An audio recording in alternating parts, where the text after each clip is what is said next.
It was a chilly October evening, 6:47 p.m. CDT on October 12th, 2025, when Sarah Miller moved into the old house on Elm Street.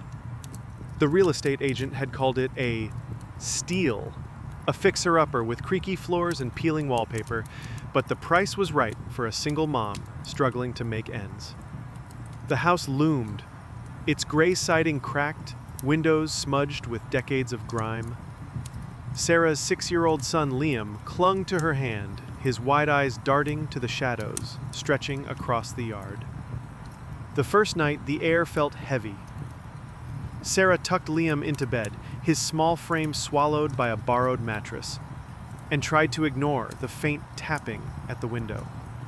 She blamed the wind, but at 2:13 a.m., she jolted awake to a whisper. Low, raspy, like someone breathing too close. "Leave," it hissed. Her heart pounded as she scanned the dark room, seeing nothing. Liam slept soundly, oblivious. She chalked it up to exhaustion and forced herself back to sleep. By the third night, things worsened. The tapping turned to scratches, sharp and deliberate, along the walls. Liam woke crying, claiming a shadow man stood by his bed, its eyes glowing red. Sarah found no footprints, no explanation, but a cold spot lingered where he pointed. That afternoon, she dug through the attic and uncovered a dusty journal. Its pages, yellowed and brittle, belonged to Margaret Hensley, the house's last owner, who vanished in 1972. The entries spoke of dark visitors, spirits demanding offerings, and a ritual to bind the gate. The last page was smeared with what looked like blood, ending mid-sentence, "They're here."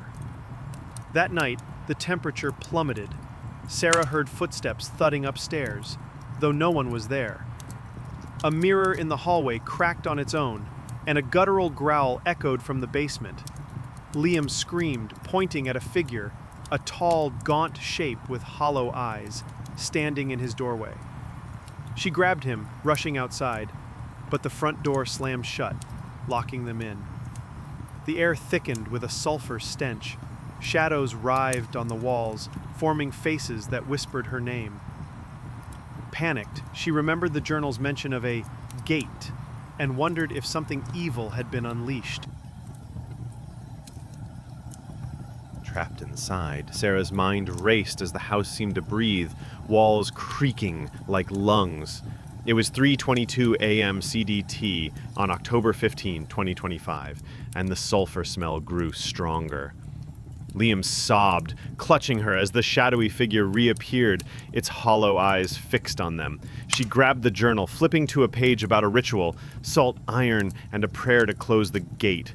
With trembling hands, she found a bag of salt in the kitchen and an old iron poker by the fireplace. The basement door flew open, revealing stairs descending into blackness. The growls intensified and cold hands brushed her neck, unseen but real.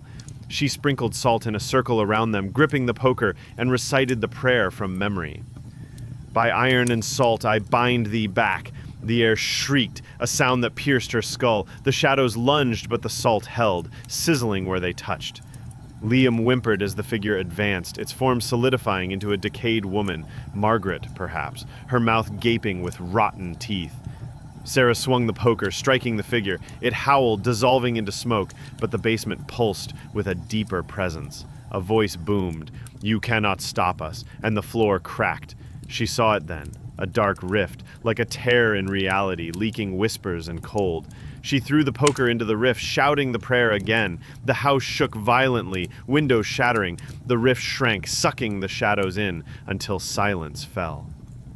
Exhausted, Sarah and Liam stumbled outside as dawn broke. The house stood still, but an unease lingered. Days later, a neighbor mentioned Margaret's disappearance, tied to a cult rumor, sacrifices to summon demons. Sarah sold the house, but at night, she hears whispers. One evening, 7:14 p.m. CDT on October 28, 2025, Liam drew a picture, a gaunt figure with hollow eyes. She froze, realizing the ritual might have only delayed the evil. Deep within, a faint growl echoed, hinting the gate wasn't fully closed.